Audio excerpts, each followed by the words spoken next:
Le 24 juin 2026. Tout pays Sibinombo te ba Congolais tout y a bien.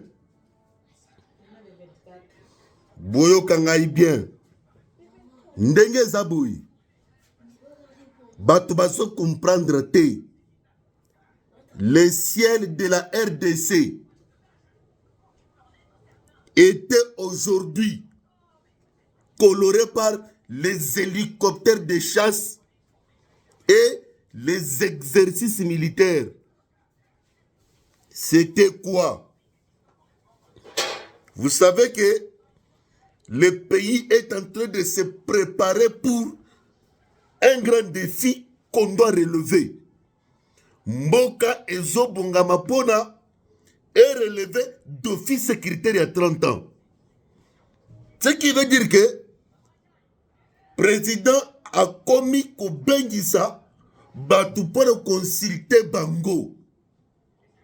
Tango consulter le président Ndaïchimie.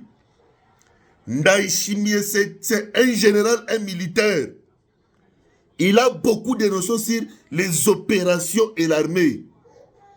Tango Basona Fachi, Ndaïchimie a Sengi Fachi.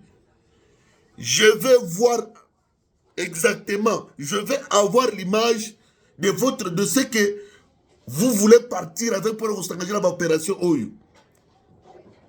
Il faut une capacité logistique aérienne à Bigo.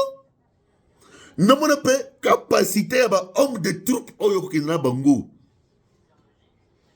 Nous avons confirmé que exercice militaire Oyo Salami Lelo. Ba hélicoptère de chasse tout Oyo ba sombaki. Ba hélico de guerre Oyo tout ba sombaki. Na échantillon ya ba drone Oyo ezali. Ne et bandit sikoyo kostala ba exercice. Qui avait demandé? C'est le président Ndaïchimie, qui est un général, un militaire bien formé dans les écoles américaines et françaises.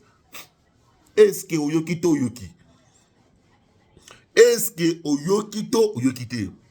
Mais pourquoi Ndaïchimie a demandé Bassala exercice wana? C'était pour Yemoko en tant que soldat, à moins de capacité aérienne, Nabiso, na capacité logistique, Nabiso, qui sera mise en jeu dans les jours à venir contre le Rwanda. 2. Il voulait avoir l'idée sur l'échantillon de militaires qui seront dans les théâtres des opérations. La mentalité, le comportement, les capacités, la façon d'agir. Il y a des militaires congolais, c'est un échantillon qui leur a été présenté. 3. Il voulait aussi voir pour donner les recommandations. Pas seulement les recommandations, donner aussi les orientations comme un militaire pour les théâtres des opérations à venir. Yokito, yokite. Nabi yokite, nabi boy. Au niveau de Oyo, le pays est en train de se préparer pour relever un défi de plus de 30 ans. Il y a insécurité à l'Est.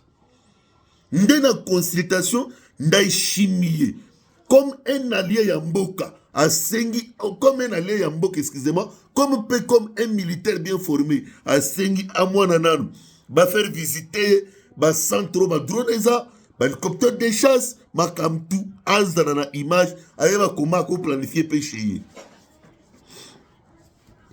Mais je vous dis, Magamboza, ils ont bien. Bobangi lo côté.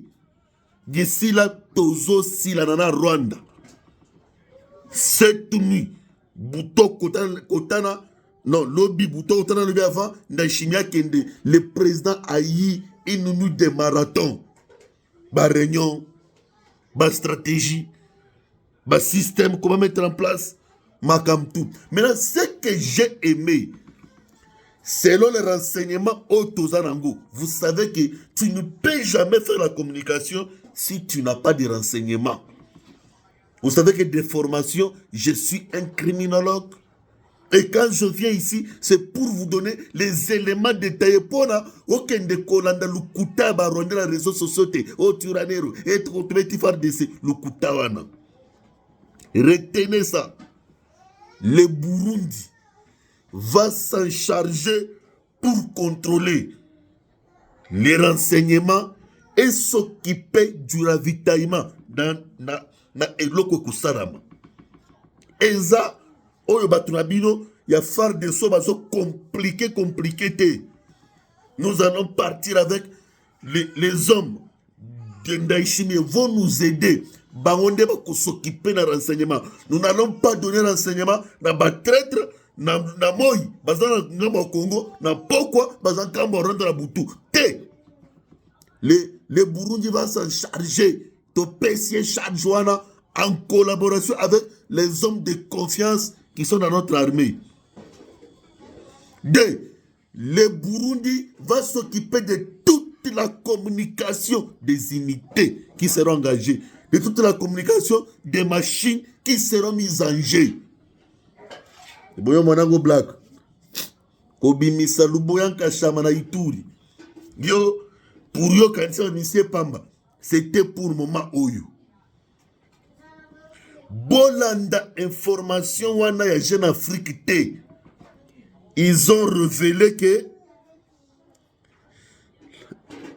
la proposition de Fachi, Oyo apesa ki Rwanda baboyango, au lieu dialogue na Rwanda, Fachi ebisie tosala des états généraux sur la refondation de l'État que l'Angola a refusé.